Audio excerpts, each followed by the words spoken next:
வணக்கம். இன்று இடம்பெற்ற யாழ் மாவட்ட ஒருங்கிணைப்பு குழு கூட்டம்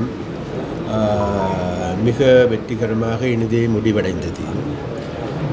இதில் பல்வேறு விடயங்கள் பேசப்பட்டது. அது மாத்திரமல்ல, இந்த வருடத்திற்கும் அடுத்த வருடத்திற்கும் நிறைவேற்றப்பட வேண்டிய பல்வேறு செயற்திட்டங்கள் தொடர்பாக அதற்கான அனுமதியை பெற்றுக் கொடுக்கப்பட்டிருக்கின்றது. அப்போ அந்த அனுமதியின் கீழ் வீட்டு திட்டம், வீதிகள் அமைத்தல், கால்வாய்கள் அமைத்தல், அதே போன்று பெரிய செயற்திட்டங்கள் அனைத்து திட்டங்களுக்குமான அனுமதியினை பெற்றுக் கொடுக்கப்பட்டிருக்கின்றது.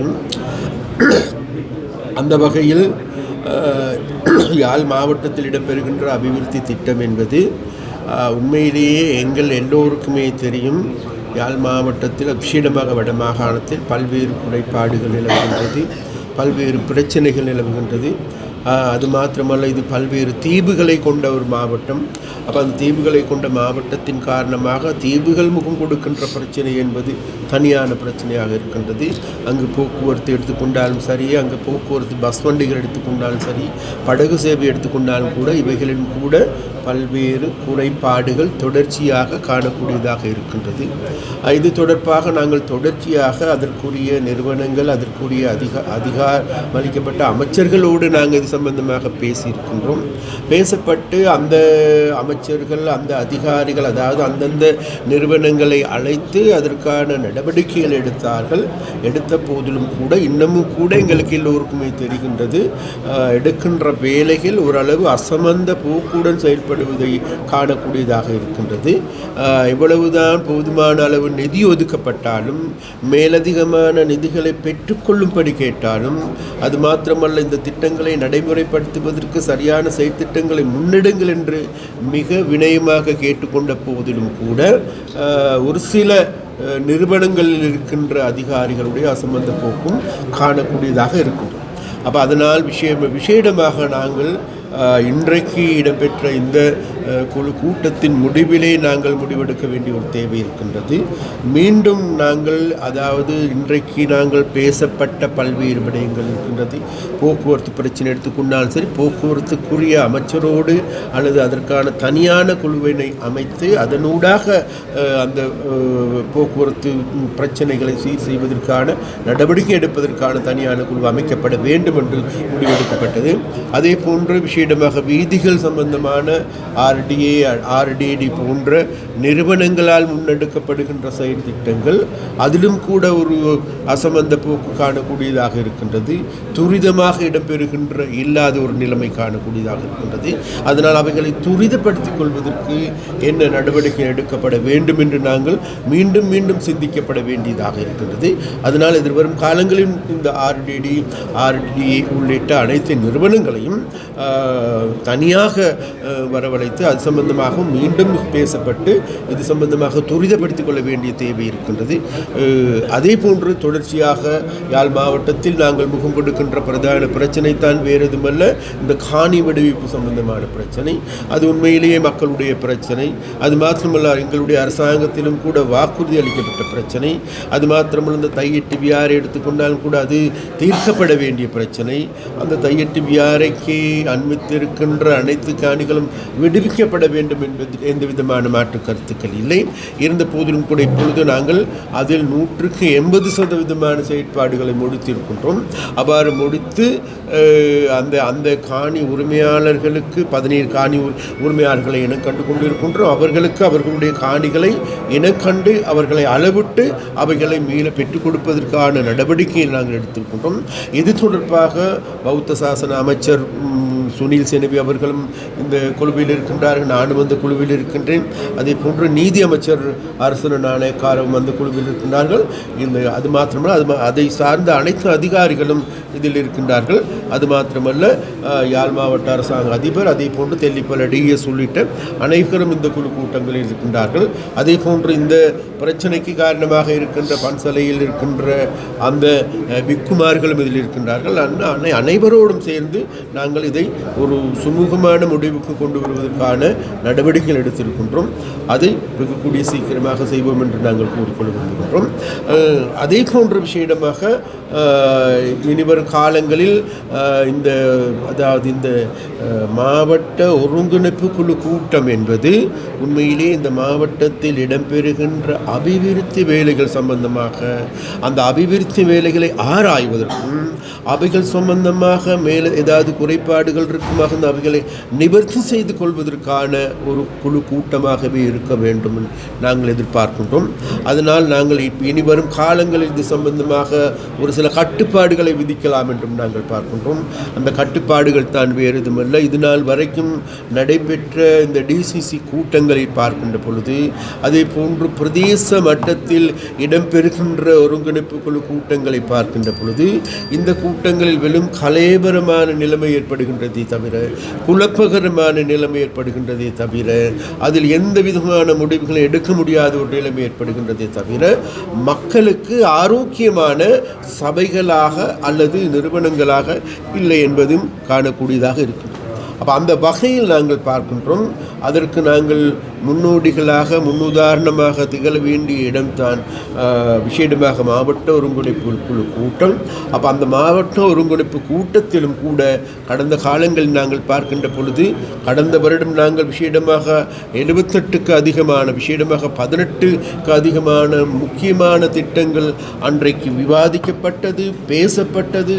ஆனால் பேசப்பட்ட விடயங்கள் வெளியில் வந்திருக்கின்றதா, ஊடகங்களில் வெளியே வந்திருக்கின்றதா, அந்த நல்ல விஷயங்கள் வெளியே பேசப்பட்டிருக்கின்றதா என்று தேடி பார்க்கின்ற பொழுது கிடையாது. ஆனால் எங்காவது இருக்கின்ற அதாவது அந்த வாய்ச்சவடால் விடுகின்ற செயற்பாடுகளை மாத்திரம் செயற்படுகின்ற ஒரு நிலைமை காணக்கூடியது. அதனால் விசேடமாக நாங்கள் இங்கு இருக்கின்ற எங்களுடைய அன்பார்ந்த ஊடகவியலாளர்களை நாங்கள் கேட்டுக்கொள்கின்றோம். யாழ்ப்பாணம் என்பது ஒரு முக்கியமான மாவட்டம், கல்வியிலும் முன்னேற்றமான மாவட்டம், அது மாத்திரமல்ல சமூக ஒழுங்கமைப்பிலும் முன்னேற்றமான மாவட்டம். அந்த ஒழுங்கமைப்பான மாவட்டத்தில் இருக்கின்ற ஊடகவியலாளர் ஜேர்னலிஸ்ட் என்கின்ற உங்களிடம் நாங்கள் கேட்டுக்கொள்வது அதனுடைய பெருமைகளை அந்த மாவட்டத்தினுடைய கௌரவத்தை பாதுகாக்கின்ற விதத்தில் இதனுடைய செய்திகளை வெளியிடுங்கள் என்று நாங்கள் மிக மிக வினயமாகவும் அன்பாகவும் உங்கள் எல்லோரிடம் நாங்கள் கேட்டுக்கொள்கின்றோம். அந்த வகையில் இன்றைக்கு நாங்கள் பார்க்கின்ற போது இந்த கூட்டம் ஒரு முழுமையான கூட்டமாக இடம்பெற்றது. அதில் பல்வேறு குறைபாடுகள் இருந்த போதிலும் கூட அல்லது இன்னும் பேச வேண்டிய பல்வேறு விடயங்கள் பேசப்படாது இருந்தாலும் கூட எங்களுக்கு எல்லோருக்குமே தெரியும் ஒருங்கிணைப்பு குழு கூட்டம் என்பது மாவட்ட கூட்டம் என்பது 3 மணி தியானத்திற்கு வரையறுக்கப்பட வேண்டும் என்று சுற்றறிக்கையின் மூலமாக சொல்லப்படுகின்றது. அதனால் அதற்கேற்ப நாங்கள் இவைகளை முடித்திருக்கின்றோம். அதே போன்று இந்த முறை ஊடகவியலாளருக்கு ஒரு சிறிய கட்டுப்பாடை நாங்கள் விதித்திருந்தோம். அது வேறு எதுமல்ல, அதாவது ஏனைய மாவட்டங்களை நாங்கள் எடுத்து பார்க்கின்ற போதும் கூட ஊடகவியலாளர்கள் வருவதற்கான அனுமதி அல்லது அவைகளை அறிக்கையிடுவதற்கான அனுமதி மாத்திரமே இருக்கின்றது. இருந்த போதும் கூட யாழ் மாவட்டத்தில் எவ்வாறான நிகழ்வுகள் இல்லை. அதனால் அந்த யாழ் மாவட்டத்தில் இருக்கின்ற இதுநாள் வரைக்கும் கடைபிடிக்கப்பட்ட அந்த நடைமுறைகளை மாற்றுவதற்கு நாங்கள் தீர்மானிக்கவில்லை. இருந்த போதிலும் கூட இதை ஒழுங்கமைக்கப்பட வேண்டும். அந்த ஒழுங்கமைக்கப்படுவதற்காக வேண்டி நாங்கள் எங்களுடைய கேமராக்களை ஓரிடத்தில் வைத்துவிட்டு பிறகு அறிக்கையிடுவதற்கு உங்களால் முடியும்.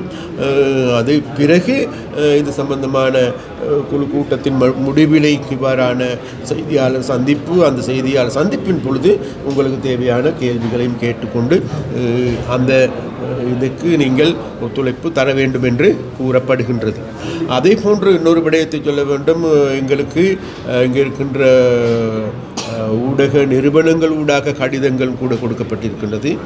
அதை நாங்கள் முழுமையாக ஏற்றுக்கொள்வதா இல்லையா என்பது நாங்கள் சிந்திக்க வேண்டும்.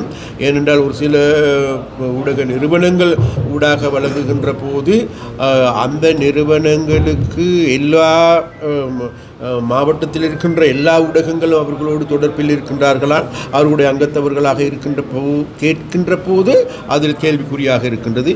அதனால் அது சம்பந்தமாகவும் நாங்கள் கன்சிடர் பண்ணுறதற்கும் அது சம்பந்தமாக மேலதிகமாக நாங்கள் அடுத்த முறையிலிருந்து அதற்கான ஒரு ஒழுக்க கோவை ஒன்றையும் தயாரிப்பதற்கு நாங்கள் தீர்மானித்திருக்கின்றோம். அந்த வகையில் இன்றைக்கு இந்த கூட்டம் இனிதே நடைபெற்றது என்று கூறிக்கொள்ள இருக்கின்றோம். நன்றி, வணக்கம். யாழ்ப்பாண மாவட்டத்தில் கட்டப்பட்டு வருகின்ற இராணுவ வைத்தியசாலை தொடர்பாக ஒரு தீர்மானம் எடுக்கப்பட்டிருக்கு.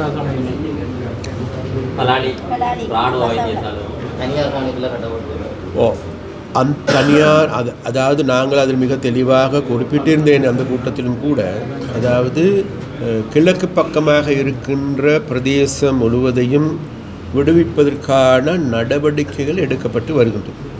அதில் ஒரு சில பிரச்சனைகள் இருக்கின்றது. அந்த பிரச்சனைகள் தீர்கின்ற பொழுது நாங்கள் எதிர்பார்க்கின்றோம் விஷயமாக சித்திரை புத்தாண்டுக்கு முன்னர் விஷயமாக அந்த பிரதேசம் இல்லாட்டியும் பெருவாரியான காணிகளை விடுவிப்பதற்கான நடவடிக்கைகள் நாங்கள் எடுப்போம் என்று நாங்கள் பார்த்து கொண்டிருக்கின்றோம்.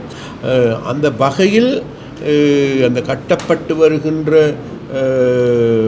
ஹாஸ்பிட்டல் தொடர்பாக நடவடிக்கைகள் எடுப்பதற்கும் அல்லது அது சம்பந்தமாக பேசுவதற்கும் நாங்கள் இது ஜனாதிபதியுடைய கவனத்துக்கும் அதே போன்று பாதுகாப்பு செயலாளருடைய கவனத்துக்கும் கொண்டு வந்து அதை நிறுத்துவதா அல்லது அதை கட்டி எதிர்காலத்தில் அது மக்களுக்கு சேவைக்காக பயன்படுத்துவதா என்பதை சம்பந்தமாக பேசவும் வேண்டும். அதே நேரத்தில் அதற்கான அனுமதியை பெற்றுக் கொடுப்பதற்கு அந்த நில உரிமையாளர்களிடமும் நாங்கள் பேச வேண்டும் என்று நாங்கள் பார்க்கின்றோம். நில உரிமையாளரை நாங்கள் சந்தித்திருக்கின்றோம். இருந்த போதிலும் கூட அது சம்பந்தமாக நாங்கள் கவனத்தில் எடுப்போம். ஆசிரியர் இடமாற்றம் சம்பந்தமாக உண்மையிலேயே அது ஆசிரியர் இடமாற்றத்துக்கும் எங்களுக்கும் டிசிசிக்கும் எந்த விதமான தொடர்பு கிடையாது. ஒன்று. இரண்டாவது, அது மேன்முறையீடுகள் பரிசீலிக்கப்படுவதற்கு அவர்கள் சென்று, அதாவது முதலில் அவர்கள் வேலையை பொறுப்பேற்க வேண்டும். அந்தந்த பிரதேசங்கள் பொறுப்பேற்றுவிட்டு அங்கிருந்து அவர்கள் மேன்முறையீடுகளை செய்துவிட்டு வேண்டுமென்றால் மேன்முறையீடுகள் செய்துவிட்டு வேண்டுமென்றால் விடுமுறை போட்டுக்கொண்டு கூட அந்த வழக்கு முடிவு வரைக்கும் கூட இருந்து பேசலாம். இருந்த போதிலும் கூட நாங்கள் எங்களுடைய பக்கம் இருந்து நாங்கள் பார்க்கின்ற ஒரு விடயம்தான் இது. அவர்களுடைய பக்கம் வந்து நியாயமாக இருக்கலாம். அதே போன்று இந்த பிரச்சனையை நாங்கள் பார்க்கின்ற பொழுது இன்னொரு புறம் அவர்கள் வழக்கும் தாக்கல் செய்திருக்கின்றார்கள். அப்போ அந்த வழக்காடுகின்ற ஒரு சூழலும் நீதிமன்றத்தில் உடைய விடயமாகவும் இது இருக்கின்றது. அது சம்பந்தமாக நாங்கள் பார்க்க வேண்டும். அதே நேரத்தில் இன்றைக்கு 300க்கு அதிகமானவர்கள் வெளி மாவட்டத்தில் 10 வருடங்களாக 8 வருடங்களாக இருக்கின்றார். அவர்களை சம்பந்தமாக நாங்கள் பார்க்க வேண்டும். அதனால் இவைகள் அனைத்தையும் பார்த்து தான் முடிவெடுக்கப்பட வேண்டும். இருந்த போதிலும் கூட இது சம்பந்தமாக நான் என்னுடைய வேண்டுதலாக இருந்தது வேறு எதுவுமல்ல. குறைந்தது இன்னும் 10 நாள் 15 நாள் தான் இருக்கின்றது விடுமுறைக்கான காலம். அந்த விடுமுறை காலத்திலாவது இவர்களை இங்கே வைத்துவிட்டு அதுக்கு பிறகாவது நடவடிக்கை எடுக்க முடியுமா என்று நாங்கள் பேசினோம். இருந்த போதிலும் கூட அது இன்றைக்கு பின்னரும் கூட சம்பந்தமாக நாங்கள் ஆளுநரோடு கதைப்பதற்கு இருக்கின்றோம். அதன் பிறகு தான் இதற்கான முடிவுகளை எங்களால் சொல்ல முடியும்.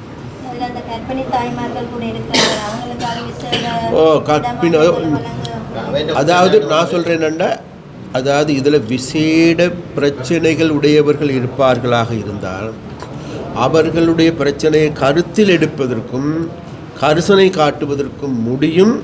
அதற்கும் அவர்கள் இந்த சட்ட ரீதியான நடைமுறையை கையாளுங்கள் என்று நாங்கள் கேட்கிறோம். வேறு எதுவுமில்லை. அவர்களுடைய டியூட்டி, அதாவது இன்றைக்கும் கூட எங்களுக்கு தெரியும், அதாவது இவர்கள் போக முடியாது என்று கூறுகின்ற போதிலும் கூட இன்றைக்கும் 80க்கு அதிகமானவர்கள் அந்தந்த பிரதேசங்களுக்கு சென்று தங்களுடைய பதவிகளை பொறுப்பேற்றும் இருக்கின்றார்கள். அதனால் பொறுப்பேற்றுவிட்டு அதற்கு பிறகு அப்பீல் போடுங்கள். அப்பீலை போட்டு மேன்முறையீடுகள் செய்யுங்க. அந்த மேன்முறையீட்டின் கீழ் அவர்கள் கர்ப்பிணி தாய்மார்கள் விஷயமாக நாங்களும் கூட அதில் கூடுதலான கவனத்தை எடுத்து அவர்களுக்கான நிவாரணத்தை பெற்றுக் கொடுப்பதற்கு தயார் எங்களுடைய அரசாங்கம் என்ற வகை.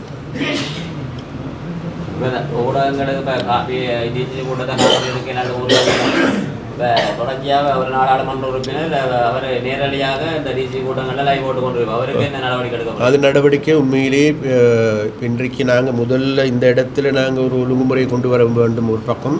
அது இல்லாமல் அந்த வகையான நடவடிக்கையில் ஈடுபடுகின்ற எல்லாருக்கும் அந்த பொதுவான சட்டமாக இருக்க வேண்டும். அவ்வாறான சட்டத்தை நடைமுறைக்கு வருகின்ற பொழுது அந்த உரிய பாராளுமன்ற உறுப்பினருக்கும் அதே நடைமுறையை நாங்கள் கையாள்வதற்கு தீர்மானித்தோம். சுற்றுநிறுவ மாத சொந்தத்தில் ஊடகங்கள் அறிக்கையிடுறதுக்கு அனுமதி வழங்கப்படும் சொல்லி ஆனால் ஊடகவியாளரை நீங்கள் காணொலி எடுக்கக்கூடாதுன்னு சொல்கிற அந்த அறிக்கையிடலாமல் சொல்கிற கூட்டம் வந்து விதிமுறை மீறலாக தானே. அறிக்கை எழுதணும். உங்களுக்கு வந்து இங்கே அமர்ந்து கொண்டு உங்களுக்கு தேவையான அறிக்கைகளை இடலாம். அறிக்கையிடலுக்குள்ள காணொலி எடுத்தாலும் தொலைக்காட்சிகளுடைய அறிக்கைகள் வந்து காணொலி வழியாகத்தான் வருது. அதுதானே உண்மை. இன்றைக்கு நாங்கள்லாம் சொன்னாலும் சொல்லாட்டியும் இப்போ இங்கே எல்லாம் வீடியோக்கள் தானே வரப்போகுது. சரியா?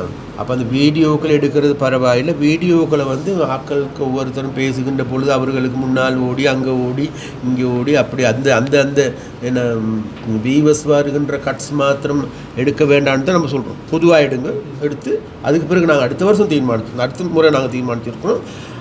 அதாவது மாவட்ட கச்சேரியால் முழுமையான வீடியோ பதிவு ஏற்றப்படும். அந்த பதிவும் நாங்கள் உங்களுக்கு முழுமையாக தாரத்துக்கும் இருக்கும். அரசாங்கம் வந்து முன்னாள் ஜனாதிபதி ரணில் விக்ரமசிங்கே ஆலோசனை பெறணும் சொல்லி சைத்தன்ய கட்சியினர் தெரிவித்திருக்கிறார்கள். இவ்வாறு தொடர்ச்சியாக இந்த பொருளாதார நெருக்கடியை வச்சு மத்திய கிழக்கினுடைய பொருளாதார நெருக்கடியை வச்சு ஆட்சி மாற்றங்களை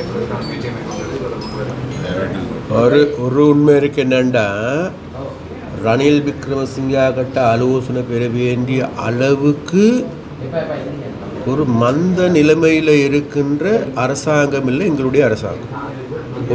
ஏன் நான் இதை சொல்கிறேன்டா, ரணில் விக்ரமசிங்க 40 வருடங்களுக்கு மேலாக இந்த பாராளுமன்றத்தை பிரதிநிதித்துவம் செய்தவர். அமைச்சராக, பிரதி அமைச்சராக, பிரதமராக, எதிர்க்கட்சி தலைவராக இருந்து செயற்பட்டவர்.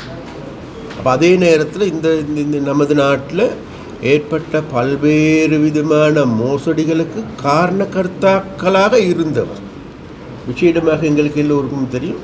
பிணைமுறி மோசடி வழக்கு தொடர்ந்து வந்து கொண்டு தான் இருக்குது. 1100 கோடி ரூபாய் அதில் மோசடி இடம்பெற்றது எல்லோருக்கும் தெரியும். இன்றைக்கும் கூட அர்ஜுன் அலோசிஸை கண்டுபிடிக்க முடியும் அது நிலைமையில் இருக்குது. முன்னாள் மத்திய வங்கி ஆளுநரை கண்டுபிடிக்க முடியாத நிலைமையில் மறைஞ்சு இருக்குது. அப்போ யாருண்டா வேறு யாருமே இவரோட ஃப்ரெண்டு. அப்போ அது மாத்திரமல்ல, அப்போ அந்த வகையான செயற்பாடுகளை முன்னெடுத்து அது மாத்திரமல்ல கடந்த காலங்களில் எமது நாட்டு பெரிய பொருளாதார நெருக்கடிக்கு வீழ்வதற்கு காரணமாக இருந்தது யார்? கடந்த காலங்களுக்கு தெரியும். இந்த நாட்டில் ஐக்கிய தேசிய கட்சிங்கிறது எத்தனை வருடங்களாக ஆட்சி செய்தார்கள். தொடர்ச்சியாக 1977ஆம் ஆண்டு 94ஆம் ஆண்டு 17 வருடங்களாக ஆட்சி செஞ்சவர். இந்த நாட்டில் கடன் பிரச்சனையா, இந்த நாட்டில் ஜாதி பிரச்சனையா, மத பிரச்சனையா, இனங்களுக்கு இடையே பிரச்சனையா, அல்லது யாழ்ப்பாணத்தை எரிச்சல் சம்பந்தமான பிரச்சனையா, நூலகத்தை எரிச்சல் சம்பந்தமான பிரச்சனையா, யாழ்ப்பாணத்தில் இருந்த கைது செய்யப்பட்டிருக்கின்ற இளைஞர்கள் 53 பேரை சிறைச்சாலையில் கொண்டதில் இருந்து யாழ் நூலகத்தை எரித்து சாம்பலாக்கி அதில் 97,000 புத்தகங்களை கொளுத்தின பாவித்தனமான நடவடிக்கையில் இருந்து இங்கே இருந்த இளைஞர்கள் யுவதிகளை அவர்களுடைய அரசியல் ரீதியான நடவடிக்கைகளுக்கு வேற்றுமைத்ததிலிருந்து எல்லாமே செய்ததற்கு யாருண்டா யாரும் இல்லை, இந்த ரணில் விக்ரமசிங்கருடைய அரசாங்கங்கள். அப்போ அந்த பாவித்தனமான நபர்கிட்ட எங்ககிட்ட வந்து ஆலோசனை கேட்கணுன்னு சொல்கிறோம். அவர் வேறு எதுவும் இல்லை, நமக்கு எல்லோருக்கும் தெரியும். பேசப்படக்கூடாத விஷயம். இப்போதும் கூட அவருக்கு எதிராகவும் கூட வழக்கு நீதிமன்ற நடவடிக்கை எடுக்கப்பட்ட பிறகு நீதிமன்றத்தினுடைய நடவடிக்கைக்கு பிறகு எப்படியாப்பட்ட முடிவுகள் வரும் என்று நம்ம சொல்ல. அதனால் வேண்டி அவர்கள் வெளியில் இருக்கின்றவர்களா உள்ளே இருக்கின்றவர்களா என்பது நீதிமன்றம் தான் தீர்மானிக்கும். அந்த தீர்மானத்தின் பொழுது நிச்சயமாக இவ்வாறான நபர்களுக்கு நான் சொல்வேன், என்ன தனிப்பட்ட ரீதியாக கேட்டுக்கொண்டாலும் கூட அவ்வாறான நபர்கள்ட்ட எங்கள்கிட்ட ஆலோசனை தேவையில்லை. ஆலோசனை பெற்றுக்கொள்வதற்கு ஆரோக்கியமான ஆட்கள் போதுமான அளவு இந்த நாட்டில் இருக்கிறாங்க. அவர்களோடு நாங்கள் ஆரோக்கியமான உரையாடல் செய்கின்றோம். ஆரோக்கியமான மக்கள் இருக்கிறாங்க, ஆரோக்கியமான மக்களோடு நாங்கள் உரையாடல் செய்கிறோம். அதனால் வேண்டி இவர்கள் கடந்த காலங்களில் அதாவது விட்ட தவறுகளை நிவர்த்தி செய்து கொள்வதற்கும் அதே நேரத்தில் இன்றைக்கு அவர்களுக்கு போக்கிடம் இல்லாமல் இருக்கிறது காரணமாக மீண்டும் வந்து அரசாங்கத்துக்கு ஆலோசனை கூறுகின்ற பெரிய மனிதர்களாக தாங்களை மாற்றிக்கொள்ள முடியுமாட்டு ட்ரை பண்ணுறாங்க. அதுக்கு சரி வராது எங்ககிட்ட. யாழ் மாவட்ட செயலகத்தில் இன்று இடம்பெற்ற ஒருங்கிணைப்பு குழு கூட்டத்துக்கு பின்னர் கடற்றொழில் அமைச்சர் ராமலிங்க சந்திரசேகர் ஊடகங்களுக்கு கருத்து தெரிவித்தார்.